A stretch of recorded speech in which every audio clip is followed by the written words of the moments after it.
India was the world's second largest importer of arms and military hardware from 2021 to 2025, accounting for 8.2% of global arms imports, according to SIPRI's latest Trends in International Arms Transfers report. Only Ukraine, which is fighting a full-scale conventional war, imported more weapons during this period.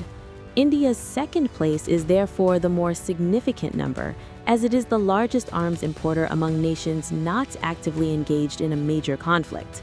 The most consequential trend in the India data is not the ranking itself, it is the supplier breakdown and the unmistakable direction it points.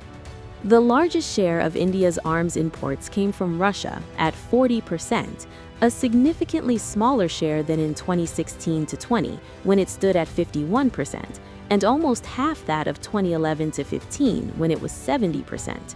Russia's share of India's arms imports has been nearly halved, hinting a deliberate phased migration from Soviet-era dependency toward Western suppliers. Despite the public warmth in India-Russia diplomatic rhetoric, the shift is also visible in India's new and planned orders for major arms, most of which will come from Western suppliers. As Moscow's share has shrunk, two countries have filled the space. Russia accounted for 40% of India's arms imports between 2021 and 2025, followed by France with 29% and Israel with 15%. France has become a particularly important partner, especially in combat aircraft and naval technologies. Israel continues to play a significant role in missile systems, drones, and electronic warfare capabilities. Both nations now anchor India's Western pivot in practical procurement terms. The future pipeline suggests this trend will only deepen. SIPRI pointed to major planned procurements that could sustain India's engagement with Western suppliers in the near term, including potential purchases of up to 140 combat aircraft from France and 6 conventional submarines from Germany. When those deliveries begin flowing, Russia's share will likely fall further still. Buried within the import data is an encouraging indicator for India's defense self-reliance ambitions.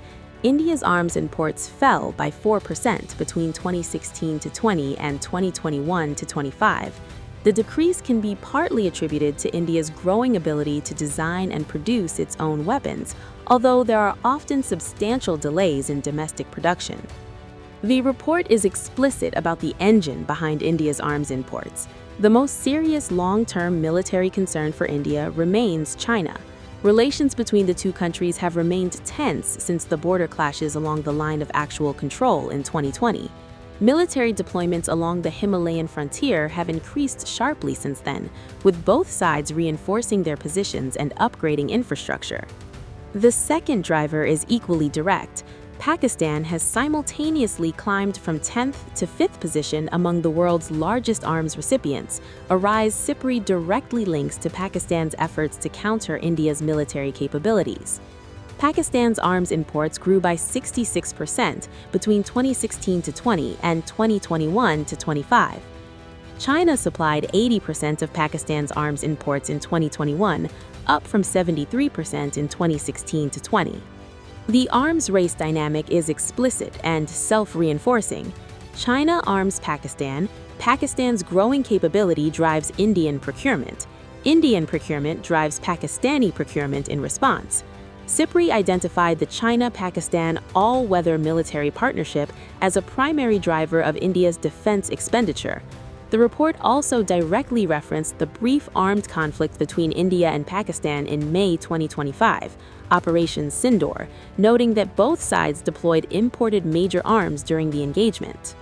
The China comparison, however, is the most instructive data point for where India needs to go. Germany overtook China to become the 4th largest exporter of major arms. China, meanwhile, has dropped out of the top 10 arms importers entirely, now ranking 21st globally, having cut imports by 72%. Beijing has achieved what New Delhi is attempting, a genuine and dramatic reduction in import dependence driven by domestic capability. The gap between China's achieved self-reliance and India's current trajectory is the clearest measure of how far India's Aatmanirbharta program still has to travel.